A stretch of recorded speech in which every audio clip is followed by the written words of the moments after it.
आप सबका अभिनंदन और स्वागत। मैं अनुराधा शारदा आप सबका धन्यवाद देना चाहती हूँ कि आपने हमारे चैनल को और कंटेंट को सराहा और अपने कमेंट्स और सुझाव भेजे। आज हम सर के साथ फिर जुड़े हैं एक नए टॉपिक ट्रांजिट पर। लेकिन उससे पहले सर आपको बहुत बहुत बधाई आपके सेकंड सरल ज्योतिष किताब के लिए सर। सर उस किताब में आपने किन किन टॉपिक्स को कवर किया है सर? उसमें जी सर। मेन तो 2 टॉपिक हैं सर। एक तो डेबिलिटेटेड प्लैनेट, जी सर। सारे नीच के ग्रह जी सर। हर साइन साइन के लिए, जी सर। हर लगन और हर प्लैनेट का ओह, वेरी ब्यूटीफुल सर। है।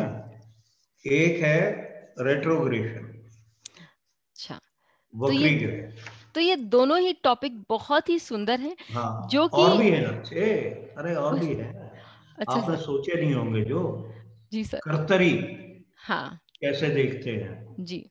केमद्रुम योग, सब उससे डरते हैं, जी सर। परंतु केमद्रुम जी कब सर। जाकर के राजयोग बन जाता है। ये भी एक पॉइंट है। Very planetary war, beautiful. Okay. ग्रह युद्ध, ग्रह युद्ध। जी सर। सब हम गलत देखते हैं, वो भी क्लैरिफाई किया है। और एक है वर्गोत्तम ग्रह। तो ये किताब एक कलेक्टर्स आइटम है, डेफिनेटली अपने कलेक्शन के लिए। जो लोग स्पेशली एस्ट्रोलॉजी में बहुत ध्यान देकर पढ़ना चाहते हैं उनके लिए एक मस्ट है। आगे आज हम बात करने जा रहे हैं ट्रांजिट पर। सर, ट्रांजिट हमारे जीवन में कितना इम्पोर्टेंट है? हम्म आप एक तरह से ये कह सकते हो कि ट्रांजिट जो है ना, जी सर। वो घड़ी की सेकंड की सुई है। ओके। ठीक है, जी। कोई भी घंटी जब बजती है, हम्म। आप उसका मिनट आवर सेट करते हैं, जी। और जब वो सेकंड की सुई वहां आती है, हाँ। तब वो शोर मचाना घड़ी शुरू करती है, अलार्म लगता है। हाँ। तो इसी बस। तरह से कोई भी इवेंट के लिए जी। ट्रांजिट का महत्व उतना ही है जितना सिर्फ सेकंड की सुई का है। मतलब बहुत ज्यादा महत्वपूर्ण है, नहीं तो उसके बिना अलार्म ही नहीं, नहीं बचेगा। नहीं अलार्म तो नहीं बजेगा, पर उसके लिए घंटा और मिनट भी तो चाहिए। नहीं, एब्सोल्युटली हाँ, वो तो है ही। वो ज्यादा टाइम लेते हैं ना। हाँ। जब घंटा मिनट पूरे हुए उसके बाद तो सेकंड लगते हैं। जी। ठीक है, जी सर। देखिए जो भी हॉरोस्कोप है, जी सर। वहां पर हम क्या क्या चीज देखते हैं। जी। एक तो भाई योग या प्रॉमिस, हाँ। कि क्या लिखा हुआ है। जी। फिर उस प्रॉमिस की टाइम, हाँ। दशा, अंतरदशा, दशा, प्रात्यंतर। अंतरदशा, प्रत्यंतरदशा। जी। उसके बाद ट्रांजिट आता है। हाँ। अब आप ये देखो, एक ट्रांजिट में आपकी मृत्यु होती है। हाँ। आप कहो भाई यहाँ शनि आएगा तो मृत्यु हो जाएगी, हाँ। भैया जीवन में शनि तो 6 दफे आएगा, वहां शायद 4 दफे आएगा। 3-4 दफे तो आना ही चाहिए। हाँ सर। ठीक है ना, हाँ। 3 या 4 दफे आ गया तो हम्म। हर दफे थोड़ी मृत्यु हुई है यार। नहीं हुई है। आपने रोग का कहा, शनि आएगा राहु आएगा साला रोग हो जाएगा, आता है नहीं सर। क्या? हर हर ट्रांजिट में रोग हो जाता है? नहीं होता है। वही कह रहा हूं। तो ट्रांजिट अकेला अपने में नहीं है। हाँ। जब तक घंटे और मिनट की सुई वहां नहीं पॉइंट आउट कर रही है, तो सेकंड की सुई जाती जाती रहती है, तो घूमती रहती है, जी सर। हर मिनट घूम जाती है। हम्म। तो वो इंपॉर्टेंस है ट्रांजिट की। जी और सर। इसीलिए मैं ज्यादातर ट्रांजिट नहीं करता हूं। हम्म। जो शास्त्रों में जिस तरह लिखा हुआ है, हम्म। तारा से देखो, वेद देखो, ये मूर्ति निर्णय करो, ये करो वो करो, मैं उससे नहीं कर पाता हूं, जी सर। क्योंकि कहीं पहुंचता नहीं है। पर हाँ, गोचर के लिए मैंने कुछ अपने नियम बनाए हुए हैं। जी सर, जो कि सर हम अपने वेबिनार में शेयर करेंगे। कुछ करूंगा, जी सर। शायद सारे ना कर पाऊं, जी सर। पर काफी कर दूंगा। जी सर। तो वो नियम एक बहुत जल्दी इंडिपेंडेंट दशा वगैरह से भी, दशा के साथ साथ देखना होता है, पर एक बहुत अच्छा क्लू दे देते हैं कि भाई इस समय की दशा देख ले तो। हाँ। खास तौर से जो 3 मेजर प्लेनेट हैं, मार्स, शनि, सैटर्न, बृहस्पति और राहु, अच्छा, इनको देख करके हम उस दशा को और बारीकी से चेक कर सकते हैं जी। मैं सिर्फ इतना यूज करता हूं। ओके, ठीक है। जी सर। अब सिर्फ एक सिंगल ग्रह का गोचर कितना दे देगा? काम नहीं करता है। हाँ, एग्जैक्टली। उसमें आपको कम से कम 2 या 3 ग्रह का गोचर देखना पड़ता है। ओके। किसी भी इवेंट के लिए आपको कम से कम 2 या 3 भाव चाहिए। हाँ, हाँ। अकेले एक भाव से इवेंट नहीं होती है। होता है, नहीं होता। तो इसके लिए हमें 2-3 ग्रह देखने पड़ते हैं। जी। उसमें जो लास्ट आता है वो आता है चंद्रमा। हाँ। वो आखिरी सेकंड की सुई है। ओके। जब चंद्रमा आकर के वहां इसको, पर काम करता है। तो ठीक सर है। यहाँ पर आप हमको एक क्लू दे रहे हैं कि चंद्रमा ट्रांजिट का लास्ट पड़ाव है, लास्ट पड़ाव है। जो आपको एक बहुत सुंदर क्लू दे हाँ। देगा कि ये। अब देखिए, मेरे को बहुत ऐसे लोग ऐसे आते हैं कि भाई बीमार है, कब ठीक होगा, या बहुत कष्ट पा रहा है, कब मृत्यु होगी। ठीक है। तो अगर दशा या मेरे को लगता है हाँ भाई मृत्यु हो रही है, तो मैं हमेशा ये देखता हूं कि चंद्रमा दशम भाव की तरफ कब आ रहा है, आपके कर्म दशम कब। भाव पे कब आ रहा है। हाँ सर, आपने एक बार बताया था कि वो दशम भाव आपके कर्म भाव को बताता है, तो कर्म कर्म भाव भाव को। कब अंत हो रहा है तो वो पता। बिल्कुल। और बहुत दफे ये ठीक आई है। जी सर। परंतु इससे हटके कोई एक रूल दे रहा हूं आज। जी सर। जो मैंने, जब मैं आयु की पुस्तक लिख रहा था, जी सर। लॉन्जिविटी, जी। तो मेरी जो वो किताब आधारित है ज्यादातर, वो फल दीपिका के एक श्लोक पर है बस। ओके। और उसको किसी ने पकड़ा नहीं होगा। मैंने मेंशन किया हुआ है जी। कि फल दीपिका ने उसमें ये लिखा था, मृत्यु निर्णय में D3, D9, D12 देखने चाहिए। ओके। और इनमें D12 सबसे ज्यादा महत्वपूर्ण है। Okay sir. वहीं से ही मैंने ट्रांजिट पकड़ा जी सर। D12 का।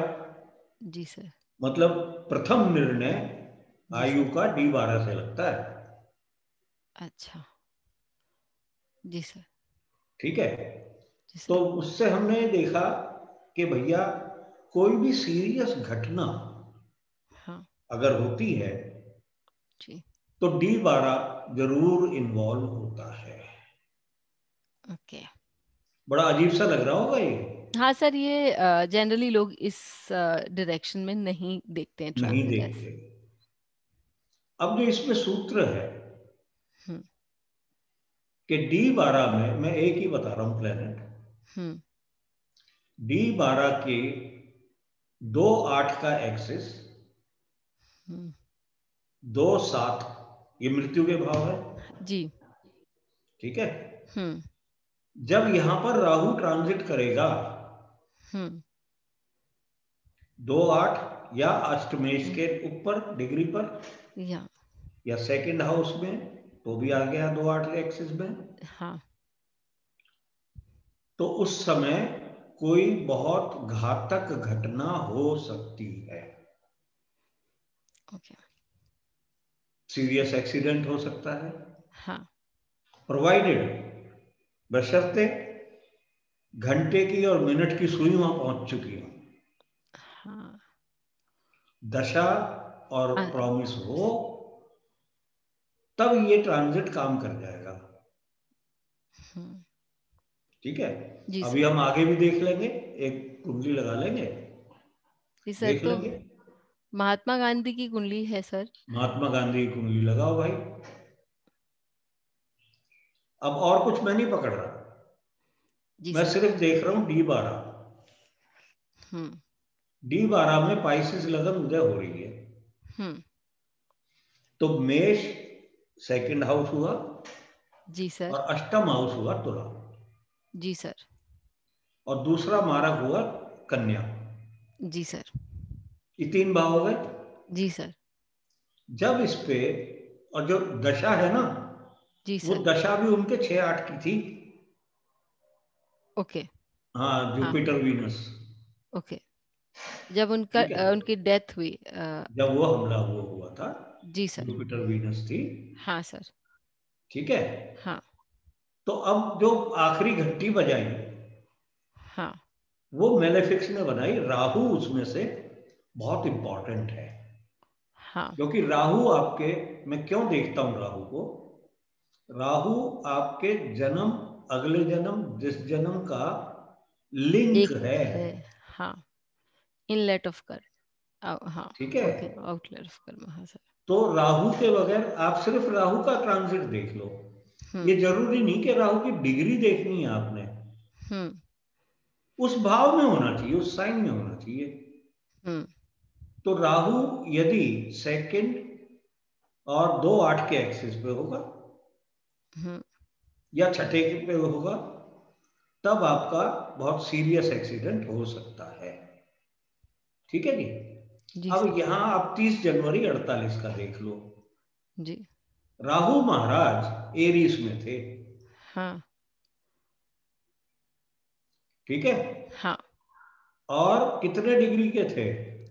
एरीज में 26 डिग्री के थे। 29 डिग्री, 26 डिग्री। जी सर। ठीक है, जी सर। तो अभी एंटर ही हुए थे थोड़े दिन पहले। हाँ सर, हाँ, टॉरस से एरीज में आए थे। जी। वो वार्ता कहानी शुरू हो गई थी जब से, षड्यंत्र शुरू हो गया था। जी सर। और मृत्यु वाले दिन चंद्रमा कन्या में थे। कन्या में थे, हाँ। D12 का, हाँ, D12 का सप्तम भाव। सप्तम भाव। हम्म, ठीक है हाँ, भैया। हाँ सर। तो राहु D12 के द्वितीय भाव में थे ट्रांजिट में, और चंद्रमा D12 के सप्तम भाव में, यानी 2, 8 और 2 और 7, ये तीनों भाव बहुत एक्टिव 2, हो। 8, 6, 7, हाँ, इसी का एक्सेस चलता है। हाँ, ठीक है। हाँ सर। और राहु केतु मेष और उसमें है। हाँ, उसमें आ जाता है। तो यदि हम उनके D12 चार्ट को देखें और ट्रांजिट देखें, तो गांधी जी के D12 चार्ट को हाँ, देख लो बस। जी सर। अच्छा, ये एक गांधी जी का ही नहीं, जी सर। मैंने बहुत चार्टों पे देखा है, बहुत चार्ट पे, स्पेशली जिनकी सडन डेथ हुई। क्योंकि राहु सडननेस भी देता है इसके लिए। बिल्कुल। तो बाकी और भी मेलेफिक्स है, पापी हाँ, ग्रह। हाँ, एक बहुत सुंदर, और सर आपने 2 सूत्र दिया। आपने बोला कि मैं खाली एक सूत्र वो करूंगा, लेकिन आपने बताया सबसे पहले ये बात हमें समझ लेना चाहिए कि लास्ट पॉइंट इज चंद्रमा। जो चंद्रमा है वो लास्ट तो फिर एसेंडेंट लगन हो जाती है उस समय अच्छा, की। ओके, चंद्रमा उससे पहले का है, क्योंकि सेकंड लास्ट हुई है। अच्छा, पर हाँ, चंद्रमा से आप पकड़ कर सकते हैं। सकते हैं कि सर शायद डेथ नहीं, कोई भी इवेंट हम चंद्रमा से पकड़ सकते हैं वहां पर। एनी इवेंट, जब तक चंद्रमा गोचर में उस भाव भावेश को प्रभावित नहीं करेगा, तो वो इवेंट सक्सेसफुल तब नहीं है। तक वो इवेंट का टाइम नहीं आएगा। Okay.